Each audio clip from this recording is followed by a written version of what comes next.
ആവർത്തന പുസ്തകം 27-ാം അധ്യായം. മോശെ ഇസ്രായേൽ മൂപ്പന്മാരോടുകൂടെ ജനത്തോട് കൽപ്പിച്ചത് എന്തെന്നാൽ, ഞാൻ ഇന്ന് നിങ്ങളോട് ആജ്ഞാപിക്കുന്ന സകല കൽപ്പനകളും പ്രമാണിപ്പിൻ. നിങ്ങൾ യോർദാൻ കടന്ന് നിന്റെ ദൈവമായ യഹോവ നിനക്ക് തരുന്ന ദേശത്ത് എത്തുന്ന ദിവസം നീ വലിയ കല്ലുകൾ നാട്ടി അവയ്ക്ക് കുമ്മായം തേക്കേണം. നിന്റെ പിതാക്കന്മാരുടെ ദൈവമായ യഹോവ നിനക്ക് വാഗ്ദത്തം ചെയ്തതുപോലെ നിന്റെ ദൈവമായ യഹോവ നിനക്ക് തരുന്ന ദേശമായി പാലും തേനും ഒഴുകുന്ന ദേശത്ത് ചെല്ലുവാൻ കടന്ന ശേഷം നീ ഈ ന്യായപ്രമാണത്തിന്റെ വചനങ്ങളെല്ലാം അവയിൽ എഴുതേണം.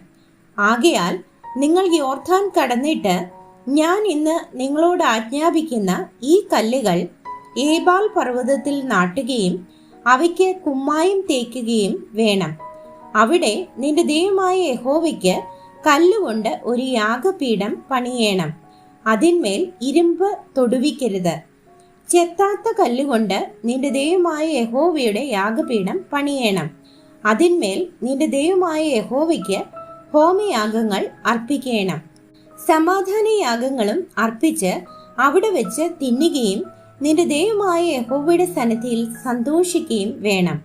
ആ കല്ലുകളിൽ ഈ ന്യായപ്രമാണത്തിന്റെ വചനങ്ങളൊക്കെയും നല്ല തെളിവായി എഴുതേണം. മോശയും ലേവ്യരായ പുരോഹിതന്മാരും എല്ലാ ഇസ്രായേലിനോടും, ഇസ്രായേലെ, മിണ്ടാതിരുന്ന് കേൾക്ക. ഇന്ന് നീ നിന്റെ ദൈവമായ യഹോവയുടെ ജനമായി തീർന്നിരിക്കുന്നു. ആകയാൽ നിന്റെ ദൈവമായ യഹോവയുടെ വാക്ക് അനുസരിച്ച് ഞാൻ ഇന്ന് നിന്നോട് ആജ്ഞാപിക്കുന്ന അവന്റെ കൽപ്പനകളും ചട്ടങ്ങളും ആചരിക്കണം എന്ന് പറഞ്ഞു. അന്ന് മോശെ ജനത്തോട് കൽപ്പിച്ചത് എന്തെന്നാൽ, നിങ്ങൾ യോർദാൻ കടന്ന ശേഷം ജനത്തെ അനുഗ്രഹിപ്പാൻ ഗെരീസീം പർവ്വതത്തിൽ നിൽക്കേണ്ടുന്നവർ ശിമെയോൻ, ലേവി, യഹൂദ, ഇസാഖാർ, യോസേഫ്, ബെന്യാമീൻ. ശപിപ്പാൻ ഏബാൽ പർവ്വതത്തിൽ നിൽക്കേണ്ടുന്നവരോ Reuben, Gad, Asher, Zebulun, Dan, Naphtali. അപ്പോൾ ലേവ്യർ എല്ലാ ഇസ്രായേല്യരോടും ഉറക്കെ വിളിച്ചു പറയേണ്ടത് എന്തെന്നാൽ, ശില്പിയുടെ കൈപ്പണിയായി യഹോവയ്ക്ക് അറപ്പായ വല്ല വിഗ്രഹത്തെയും കൊത്തിയോ വാർത്തോ ഉണ്ടാക്കി രഹസ്യത്തിൽ പ്രതിഷ്ഠിക്കുന്നവൻ ശപിക്കപ്പെട്ടവൻ. ജനമെല്ലാം ആമേൻ എന്ന് ഉത്തരം പറയണം. അപ്പനെയോ അമ്മയെയോ നിന്ദിക്കുന്നവൻ ശപിക്കപ്പെട്ടവൻ. ജനമെല്ലാം ആമേൻ എന്ന് പറയണം. കൂട്ടുകാരന്റെ അതിർ നീക്കുന്നവൻ ശപിക്കപ്പെട്ടവൻ. ജനമെല്ലാം ആമേൻ എന്ന് പറയണം. കുരുടനെ വഴിതെറ്റിക്കുന്നവൻ ശപിക്കപ്പെട്ടവൻ. ജനമെല്ലാം ആമേൻ എന്ന് പറയണം. പരദേശിയുടെയും അനാഥന്റെയും വിധവയുടെയും ന്യായം മറിച്ചു കളയുന്നവൻ ശപിക്കപ്പെട്ടവൻ. ജനമെല്ലാം ആമേൻ എന്ന് പറയണം.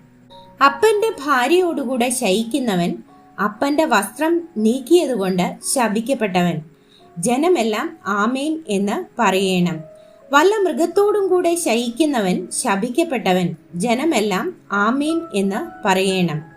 അപ്പന്റെ മകളോ അമ്മയുടെ മകളോ ആയ സഹോദരിയോടുകൂടെ ശയിക്കുന്നവൻ ശപിക്കപ്പെട്ടവൻ.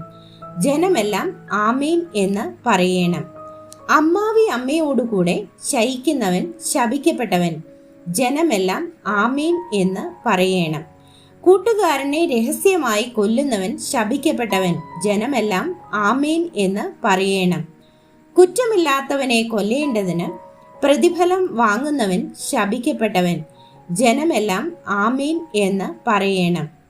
ഈ ന്യായപ്രമാണത്തിലെ വചനങ്ങൾ പ്രമാണമാക്കി അനുസരിച്ച് നടക്കാത്തവൻ ശപിക്കപ്പെട്ടവൻ. ജനമെല്ലാം ആമേൻ എന്ന് പറയണം.